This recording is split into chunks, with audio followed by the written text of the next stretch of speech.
যে আমরা 100% নিশ্চিত সরকারকে দিয়ে দিতে হবে, তার জন্য কিছুটা সময় লাগছে। আমরা সামগ্রিকভাবে কর্মচারী সমাজের কে আরেকটু ধৈর্য ধরার জন্য অনুরোধ করছি। বেআইনিভাবে আমার আপনার সবার টাকাগুলো কোষাগার থেকে সরকার দিয়েছে, এখন সেটা সুপ্রিম কোর্ট সেটাকে কালেক্ট করতে বলছে, না কালেক্ট করে তারা হাত গুটিয়ে বসে আছে। এলপি যদি খারিজ করে দেয় তাহলে কিন্তু ওই যে ট্রাইব্যুনাল যেটা বলেছে এবং পুঙ্খানুপুঙ্খে সব দিয়ে দিতে হবে, তখন আর ওই 25-75 থাকবে। সরকার হাত গুটিয়ে বসে আছে, সুপ্রিম কোর্টের নির্দেশ মানেনি, আবার আমাদেরকে দিয়ে দিতে বলেছে, সেটাও সরকার মান্যতা দিল না। অর্থাৎ দেখো, তাদের থেকে যদি বেতনটা ফিরিয়ে নিত, বেশ কিছু অর্থ রাজকোষে জমা পড়তো, আমাদের দিয়ে দিতে অনেকটা সুবিধা হতো। অর্থাৎ সরকার চাইছে যারা দুর্নীতি করলো তাদের সঙ্গে থাকতে, আর আমরা আইন মেনে যে ডিএটা দেওয়ার কথা রাজ্য সরকার দিনের পর দিচ্ছে না, তার জয় পেলাম। সেই টাকা আমাদেরকে না দিয়ে সরকার আবারও এমএ অ্যাপ্লিকেশন করে নিজেদেরকে বাঁচতে সুপ্রিম কোর্টে শরণাপন্ন হয়েছে। দ্বিচারিতা দেখো, দ্বিচারিতা তো সরকার তথা এই রাজ্যের মুখ্যমন্ত্রী সবসময়ই চায় ভোটের রাজনীতি।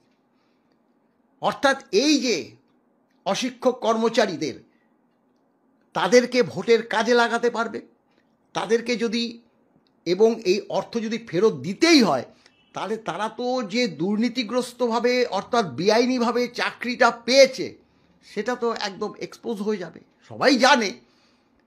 তবুও সেটা সাধারণ মানুষ তখন বুঝতে পারবে।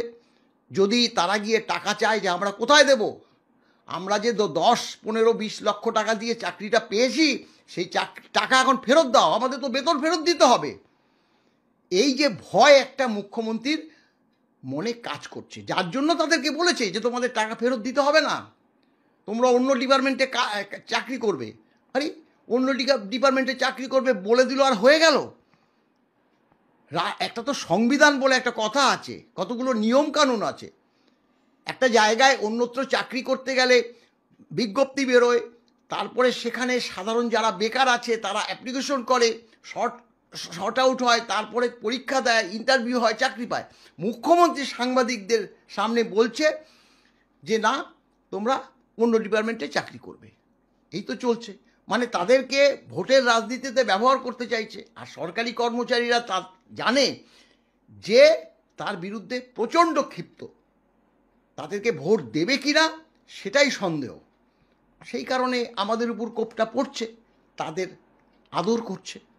এইটাই তো চরিত্র মুখ্যমন্ত্রীর। কিন্তু ডিএ তো অধিকার নয়।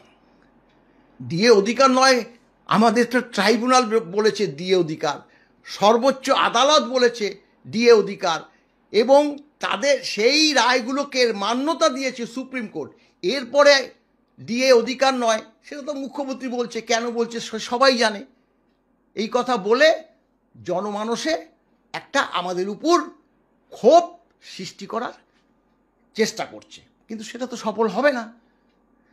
কিন্তু স্যার সেই জায়গায় দাঁড়িয়ে আমরা ঠিক 2022-এও আমরা ঠিক একই জিনিস দেখতে পেয়েছিলাম। কন্টেম্পট অফ কোর্ট আবারও হাইকোর্টে দায়ের করা হয়েছিল, সেইবারেও কিন্তু আপনাদের পক্ষে রায় থাকার পরও আপনারা সেই ডিএটা পাননি, আবারও এবার সুপ্রিম কোর্টে কন্টেম্পট অফ রায়। শুধু যে হাইকোর্টে কন্টেম্পট করেছি তা না, প্রথমে ট্রাইব্যুনালে 26শে জুলাই 2019-এ রায় দিয়েছিল 6 মাসের মধ্যে হিসেব নিকেশ করে ডিএটা দিয়ে দিতে হবে, কিন্তু সরকার দেয়নি। আমরা কন্টেম করেছি, কন্টেমের যে ডেট নভেম্বর 2020 না দিয়ে হাইকোর্টে চলে গেল। অর্থাৎ এই যে মানে ট্রাইব্যুনালে কন্টেম্পটার থেকে বাঁচতে হাইকোর্টে চলে গেল, হাইকোর্টে গিয়ে আবার রিভিউ করলো, সেই রিভিউতে আমরা জয় পেলাম। মাননীয় হরিশ ট্যান্ডন এবং রবীন্দ্রনাথ সামন্তের বেঞ্চ তারা বলল যে 3 মাসের মধ্যে এই যে মানে ট্রাইব্যুনালে যে রায়টাকে ইমপ্লিমেন্ট করতে হবে। করলো না, একদম 3 মাস আমরা হাত গুটিয়ে বসে রইলাম, আমরা আন্দোলনও গেলাম না। কারণ কি? কারণ যেহেতু 3 মাস সময় দিয়েছে সরকারকে, আমাদের তো দেখতে হবে। আমরা তার আগে তো বলতে পারি না ডিএ চাই, ডিএ চাই, দিয়ে দাও। আমরা মূল মামলাকারী, তাই আমরা চুপচাপ বসে রইলাম। 3 মাস অতিক্রম করে গেল, আমরা আবার কন্টেম করলাম। তখন মাননীয় হরিশ ট্যান্ডন এবং মাননীয় রবীন্দ্রনাথ সামন্তের বেঞ্চ চিফ সেক্রেটারি এবং ফিনান্স সেক্রেটারিকে বলল আপনারা কেন দিলেন না, হলফনামা দিয়ে বলতে হবে। তারা দিল হলফনামা, নির্দিষ্ট সময় দিয়েছিল, তার মধ্যে হলফনামা দিল। তাদের মূল বার্তা ছিল সরকারের টাকা নেই, তাই আমরা আপাতত দিতে পারছি না, এবং আমরা সর্বোচ্চ আদালতে যাচ্ছি, সেখানে এসএলপি করেছি, সেখানে কি হয় পরবর্তী আমরা আপনাদের জানাবো। কোমর ভেঙে যাবে। এবার চলে গেল। তারপরে যে সুপ্রিম কোর্টে যে আমরা দিনের পর দিন শুনানিগুলো হয়নি, হওয়ার পরে মাননীয় সঞ্জয় কারোলের যে বেঞ্চ দুটো মানে শুনানিতে উপযুক্ত রায় আমরা পেয়ে গেছি। 50% দেওয়ার কথা বলেছিল, তার পরবর্তী তাদের বক্তব্য শুনবে বলে ডেটও দিয়ে দিয়েছিল 4 আগস্ট 2025, যে আগে 50% দিন, তারপরে আপনাদের কথা শুনবো। তখন সরকারই বলল 50% বর্তমানে দিতে গেলে সরকারের কোমর ভেঙে যাবে।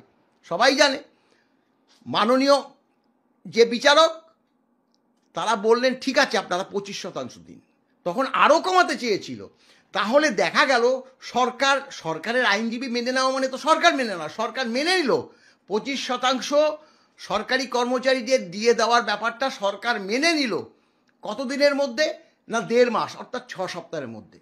কিন্তু সরকার 6 সপ্তাহ উত্তীর্ণ হয়ে গেলেও আমরা দিয়ে পেলাম না। সরকার কী করে, যেদিন শেষ হলো আমরা আরও একবার রিমাইন্ডার দিয়ে এসেছিলাম মাননীয় মুখ্য সচিব এবং অর্থ সচিবকে, যে 27 তারিখ দেখুন, 27 তারিখ কিন্তু লাস্ট ডেট, আপনারা এর মধ্যে ডিএটা দিয়ে দিন, নাহলে কিন্তু আদালত অবমাননার নোটিশ আমরা দেব। কিন্তু সরকার সেদিনই 27 তারিখ কী করলো, একটা MA অ্যাপ্লিকেশন জমা দিয়ে আসলো, অর্থাৎ মডিফিকেশন অ্যাপ্লিকেশন কী কী সে পরিবর্তন অমুক তমুক হ্যান ত্যান, সেটার জন্য আমরা কপি পাইনি যদিও, ওটা দিয়ে তারা চুপচাপ বসে রইল। তারা কিন্তু এখনও কিন্তু কেসটাকে মেনশন করে উঠিয়ে যে শুনানি করবে সেই দিকে যাচ্ছে না। তারা তাহলে কেন করেছে এটা আইনের হাত থেকে বাঁচার জন্য, যে আমরা তো জানিয়েছি মডিফিকেশন অ্যাপ্লিকেশন, তাই আমরা দেইনি। কিন্তু তাতে কিন্তু সরকার রক্ষা পাবে না। আমরা গতকালই আমাদের আইনজীবী মাননীয় ফিরদৌস শামীম বাই নেমে চিফ সেক্রেটারি এবং ফিনান্স সেক্রেটারিকে ট্যাগ করে আদালত অবমাননার মামলা দায়ের হয়েছে। আমাদের এখনও কেস নাম্বার পড়েনি, কেস নাম্বার পড়লে আমরা মেনশন করে মাননীয় সঞ্জয় কারোলের বেঞ্চে গিয়ে আমরা সেটা উত্থাপন করব। দেখুন মহামান্য আদালত, আপনাদের বার্তাও সরকার শোনেনি। তারপরে সর্বোচ্চ আদালত যা সিদ্ধান্ত নেবে, আমরা এখনও বলছি যা সিদ্ধান্ত সর্বোচ্চ আদালত নেবে সেটা আমরা মাথা পেতে নেব।